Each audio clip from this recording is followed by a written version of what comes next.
Hello exiles and welcome to a new video. So I'm finally bringing you an update on my build that I'm currently playing still. Yeah, I'm still in PoE and still playing the builds and still enjoying my time. But yeah, this is an update for my crossbow slash maces Witchhunter that I'm currently playing. And let's do a map showcase right away. So here we are in Savannah map. And yeah, I made some changes to the build and now it plays and feels a lot better than it used to.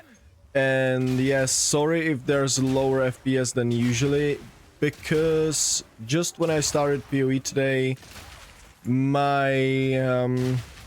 all of my settings were basically gone. Reset it to default. So that was a bit annoying, but yeah, what can I do? And well, at least I found out that you maybe can see those, yeah, like here, the life bars on enemies. I didn't know this was an option for enemies. I thought it's just for your minions, but apparently it's also for your enemies. Or maybe I had it on, but I didn't even realize it. Yeah, but as you can see, I've made some changes to the build. Now it feels and plays a lot better. It's a lot smoother, especially the part of stunning enemies. I really did want to heavy stun enemies, ideally in one hit. And yeah, I managed to do that because if you heavy stun enemies with one hit, that enables you to use the auto reload support or whatever it's called. So you basically don't ever have to reload the crossbow, because reloading takes time and I didn't scale any attack speed or any reload speed. So my reload time is reload time is 1 second. So yeah, that's quite a long time, if you ask me, especially for mapping scenario, since I'm not one-shotting the whole screens in one explosive shot.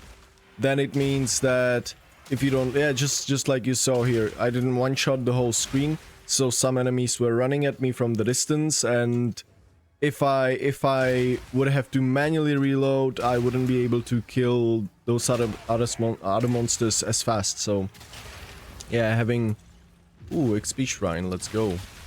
Actually being able to heavy stun enemies in one hit is a big deal for this build. And not just clear wise, but also if we consider the fact that I'm using the scavenged plating, right? For giving me more armor when I heavy break, what? Heavy stun enemies. So let's see a boss. And yeah, I currently my Astramentis, or even my Giant's Blood setup that I'm gonna talk about in a minute, don't really have a reason here, because let me actually focus here a bit and hopefully do a big Sunder. Yes, he's dead. Yeah, they don't have much of a reason, unfortunately, just because... Yeah, sorry, big break time. I was looking at the loot. Yeah, so now we're in hideout, and I now remember what was I talking about. My Astramentis and my Giant's Blood setup doesn't really have a use right now. It's... especially the Giant's Blood, it's only really a downside for now, because I'm not dual wielding. I'm still having only one weapon, and that's the mace that I think was in the last video. Not a really particularly good mace, just flat face, and I mean crit damage bonus and plus melee skills. That's it. I will definitely get a better mace. And yeah, so you might be asking, what is the reason why do you want to even like go for Giant's Blood? And the reason is because I dropped an Astramentis, and as you might have seen in my last video, the last time I was playing Witchhunter, I did really want to play maces and crossbows hybrid. And yeah, it with Giant's Blood it didn't really work out because the interaction was bugged. But yeah, I dropped an Astramentis, so I really wanted to play something that can make good use, really good use of Astramentis, something that would need lots of attributes to, yeah, basically be able to even play the build, and this is the build. But for now, it doesn't really have a use, and it's working nicely, as you might have seen in the showcase. So, like, 4.5 million in one Sunder, and I don't know if all the debuffs were actually on the enemy.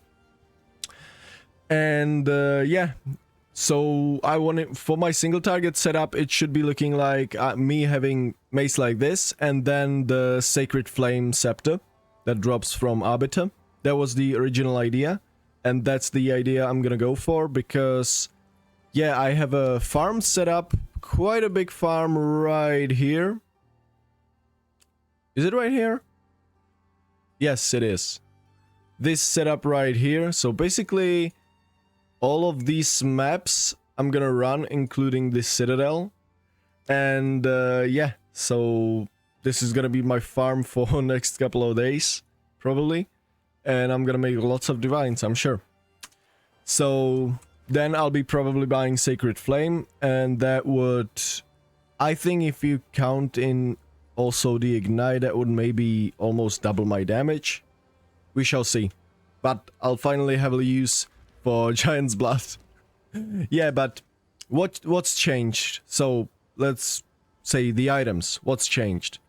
The mace, still the same. The crossbow, I bought a different one because I realized that I have enough increased damage thanks to low life scaling. So I bought a crossbow with as much flat damage as I could get and plus levels, and that's pretty much everything I have on the crossbow. This one luckily has reduced attribute requirements, which can be really good, but for me, even if it wouldn't have the reduced attribute requirements, I would be just perfectly fine with my attributes. So the attributes for me not needed, but a better crossbow with better flat damage. This one cost me 3 or 4 divines. I'm eventually gonna replace it, of course. And yeah, I mean, the rest of the gear is still completely the same. The helmet, deepest tower, this body armor, rings. Yeah, the rings I eventually want to replace too, because I really feel like I can do much better with rings. Yeah, eventually I'm probably gonna replace everything except for the boots. I have a emotional connection to them, right? Because I've dropped them and they really look impressive to me. If we're talking PoE2. But yeah, maybe later on I'll replace these gloves, because they're not that good, I would say, but they serve their purpose. Maybe Headhunter is divined a bit better, I'm not sure. And Astramentis still the same, so the gear is still completely the same pretty much. But the skill tree, I leveled up a bit. And yeah, currently I'm level almost 92. And yeah, as it is exactly as I thought. The build is far better now with like 10 more levels. So I think I was level 81 or something like that in the last video. So the build is now far better. It's performing a lot better. It's a lot stronger and nicer to play. But yeah, of course the skill tree will be in the description again. And yeah, pretty much not that much to talk about here. I just filled the things I felt like I need.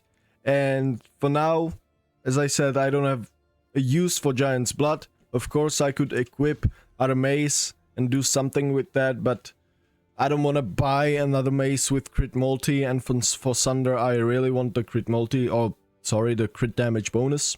So I didn't bother. As you could have seen, I am clearing map bosses, juiced map bosses just fine. These bosses have, I think, 6 million HP or something like that, with with the skill tree filled and it being the tier 15 waystone. So yeah, and by the way, talking about the skill tree, this is the skill tree I was using to basically level up So I pumped up pack size as much as I could, took all the little pack size thingies, and also rare monsters, magic monsters, shrines, and now with the buffed shrines, like over 2 minutes duration of XP shrine, you really feel when you get an XP shrine. And yeah, I took here chance for enlightening shrines. These are the experience shrines, as you have seen in the showcase, luckily enough.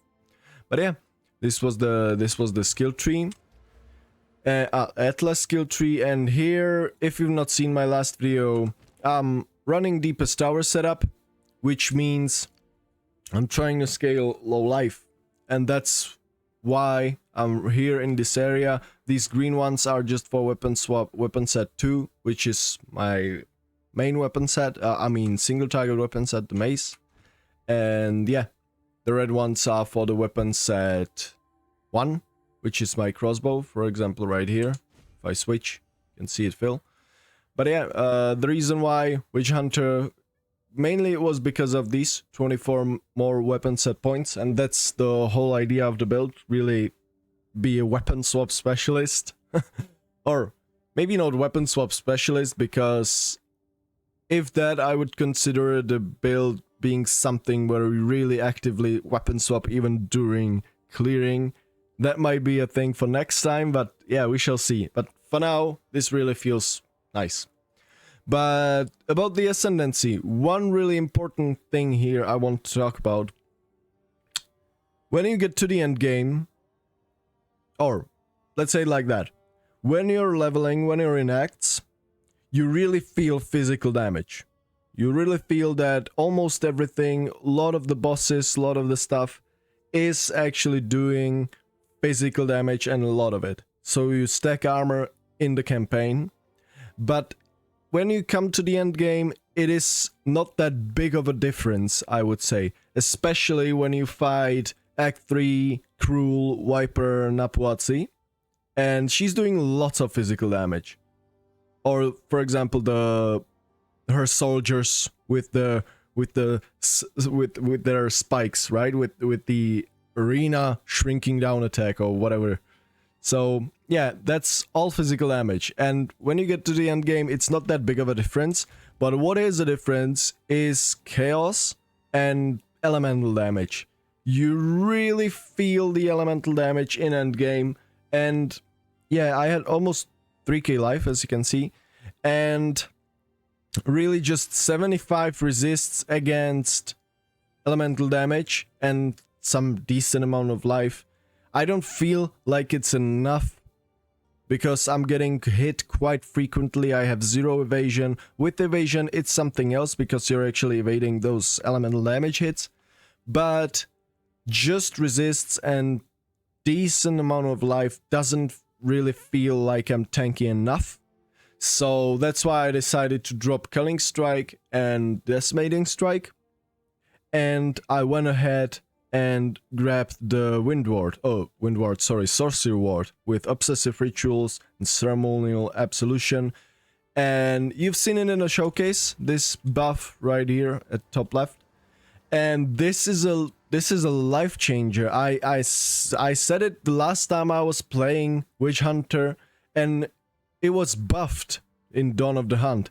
This downside, less armor and evasion rating, this was 50%. This used to be 50% less armor and evasion rating.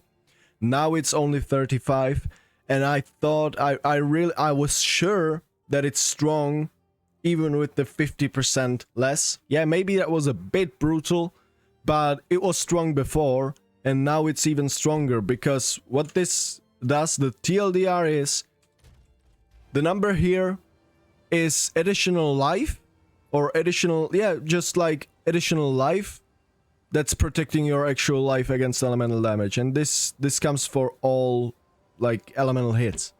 So if I would get a 2000, if I would right now get a 2000, let's say, elemental damage hit, it would consume the barrier first and then come to my HP. So it's just additional life against elemental damage. So additional life against the thing you need it for. And that's just great. And it scales with the amount of armor and evasion you have. So the more armor, the more the shields you're gonna have. So that's why I'm using Scavenged Plating, because Scavenged Plating is giving me 7% more armor per stack, and you have maximum of 10 stacks, which would result in 70% more armor, right? So yeah, 5,000 plus 70%. I'm around, let's say, usual mapping, I'm around 10,000 armor, even more sometimes, because of conditional buffs, but whatever. Yeah, so let's say around 10,000 armor, and I'm around like 4,000 shield, something like that, 3,600, something like that. And believe me, that's a lot of elemental mitigation, and it recovers when you take this node. It's 50% stronger basically, and recovers 50% faster, which means instead of the 6 seconds, it recharges after the 3 seconds. So yeah, basically defensive powerhouse, this node.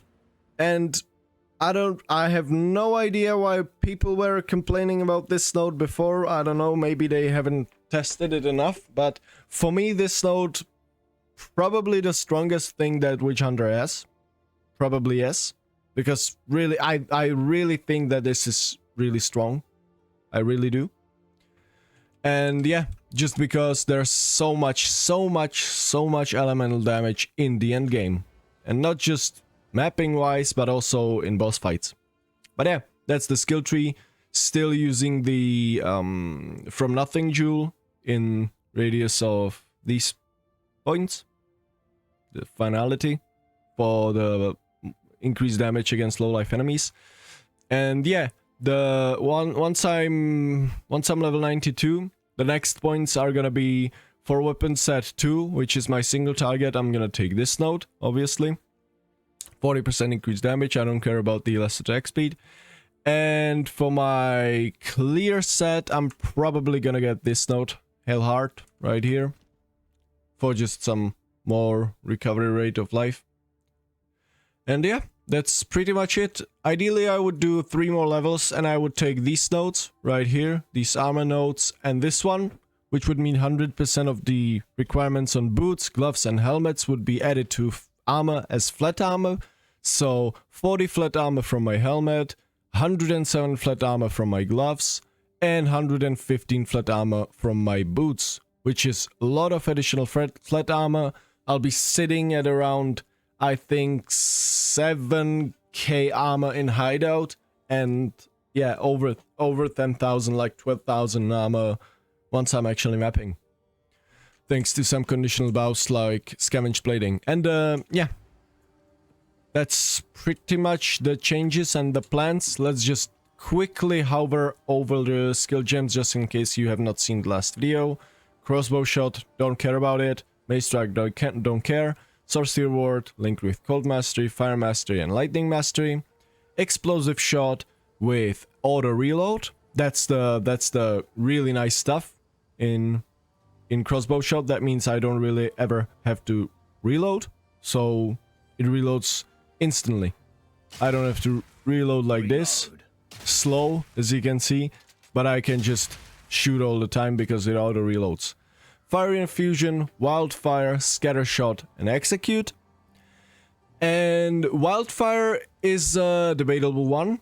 I'm still playing around with the last link for Explosive Shot, but I stumbled upon Wildfire because I was playing with it before, and it really didn't feel so nice because I had low amounts of damage.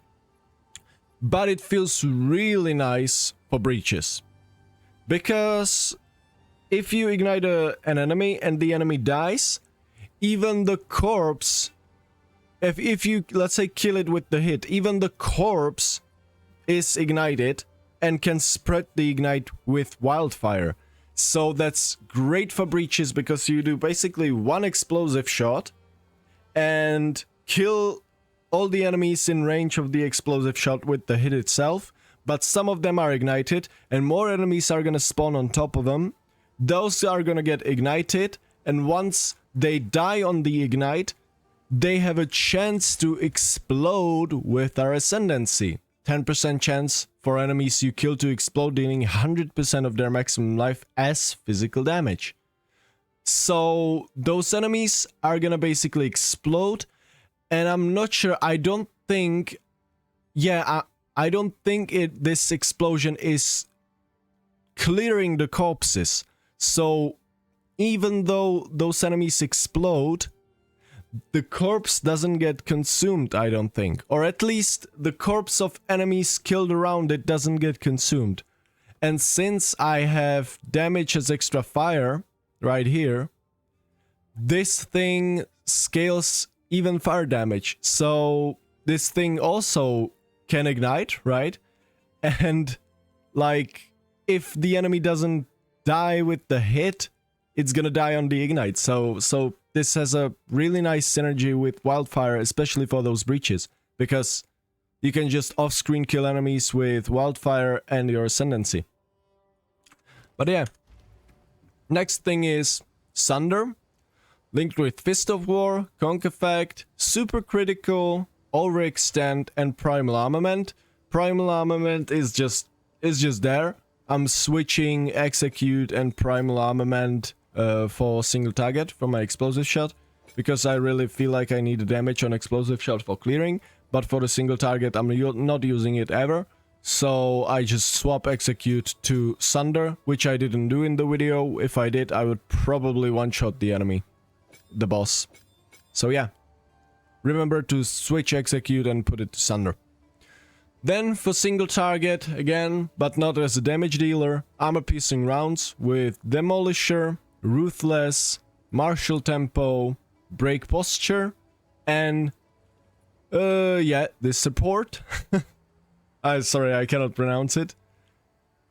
And basically it's just for, it serves just as heavy stun or stun build-up maker, and also armor breaker. So with this you pretty much instantly break the enemy's armor, because it breaks so much armor. And at the same time, if you link it with Ruthless, you get good stun build up. It's doing purely physical damage, the skill. It doesn't have any conversion. And also, if you armor break the boss, you're gonna get 10 stacks for your Scavenged Plating. So you're gonna do your rotation and then armor piercing bolts again, and you're gonna get your Scavenged Plating again. So you have your Scavenged Plating armor buff even on bosses, and that's wonderful. Yep, the next up on the list, Flash Grenade with Overpower, Payload, Ingenuity, Long Fuse, and Heft. And it's dealing quite a lot of damage, I must say. This, if you find a rare that is a bit more tanky, you can just use your Flash Grenade and usually it's just gonna die. Because I'm shooting 2 grenades, thanks to my crossbow, and both of them hit. Yeah, then All Grenade, don't know what the last support is gonna be, but Strip Away, Reach, Despoiler, and Maim. And it's mainly just as a crowd control in rituals, for example, but mainly for the exposure, of course. Then Infernal Cry with Premeditation, Raging Cry, Tireless, and that's it. Just for the mace, you press your war cry before you sunder, and that's it. Flammability, Heightened Curse, Cursed Ground, Persistence, Life Tap, single target again. And this is the interesting switch. I switched from Herald of Ash, so unfortunately Herald of Ash explosions are gone, and that bothers me a bit. That's really unfortunate, but it was for a good thing. And yeah, now I'm basically heavy stunning everything in one hit with Overwhelming Presence, and that feels a lot better because it feeds into the auto reload support, and I'm more than willing to sacrifice Herald of Ash for this amount of quality of life and speed and clearing, because I never have to reload thanks to auto reload, and partially thanks to Overwhelming Presence. And also, it not just reduces the stun threshold, but also the ailment threshold, so that means it's easier to actually ignite more enemies with one hit, and that means faster spreading and better spreading of wildfire, so the ignite spread faster, and they're doing decent damage, I must say, decent damage. I'm not invested that much into Ignite, but it's there. And yeah, linked with Cannibalism and then Scavenged Plating, linked with Physical Mastery and Vitality. And for single target, I'm still not sure what I'm going to do. Probably switch. Maybe I'm not even gonna switch. Maybe I'm just gonna be... I'm probably... Let's be honest, I'm probably gonna be lazy. And I will not switch any auras around for single target. So let's say I'm still having Overwhelming Presence. But unfortunately, once I get a Sacred Flame into my build, I'm gonna add 100 more Spirit in my single target setup. And I don't think I'll really have a use for that. So that's a bit unfortunate, but it is what it is. And yeah, that's pretty much it. Yeah, one last thing I forgot to tell you about. I bought a Megalomaniac. It's here somewhere. Yeah, this one. I bought a Megalomaniac with Heartbreaking, crit damage bonus for the Sunder and Strength. That's great, right? And Cremation for damage penetrate 80% fire res and 25% increased fire exposure effect. So both of these are mainly for the single target, and it feels great.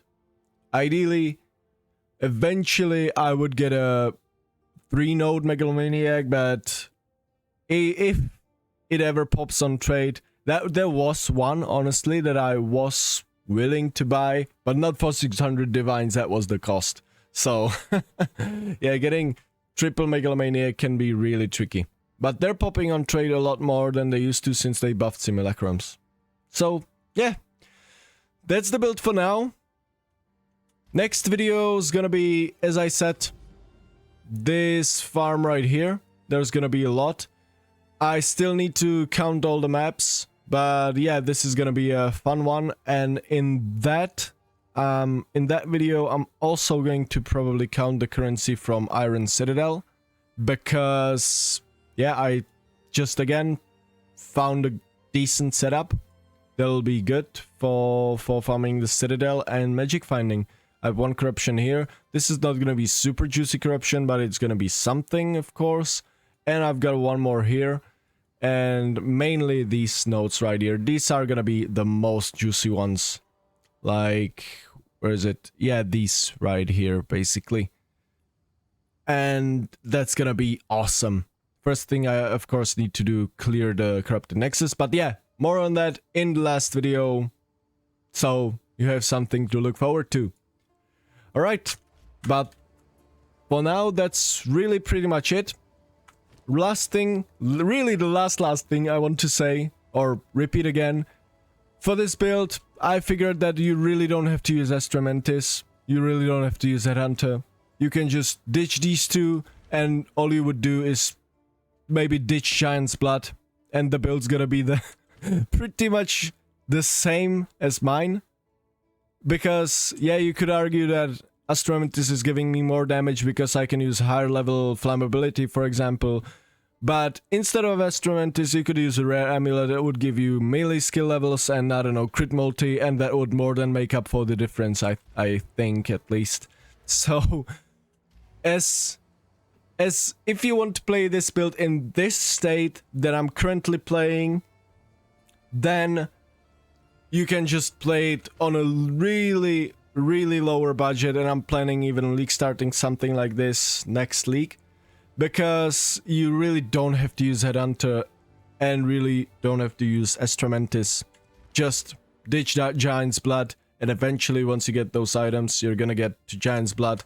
But as I am here, but as you can see, I have no benefit from Giant's Blood whatsoever, because I'm not playing with any offhand or any dual wield setup. Yeah. So that's it for the video. Hope you liked it. Yeah, be sure to like and subscribe if you like it. Comment if you're still playing, if you're still having fun like I am. And yeah, wait for my next farming video, I guess. Maybe I'll do it just like Snoo Bay, 100 maps. Look, I really want to try that one. Yeah, but for now, thank you very much for watching. See you next time, Exiles. Bye-bye.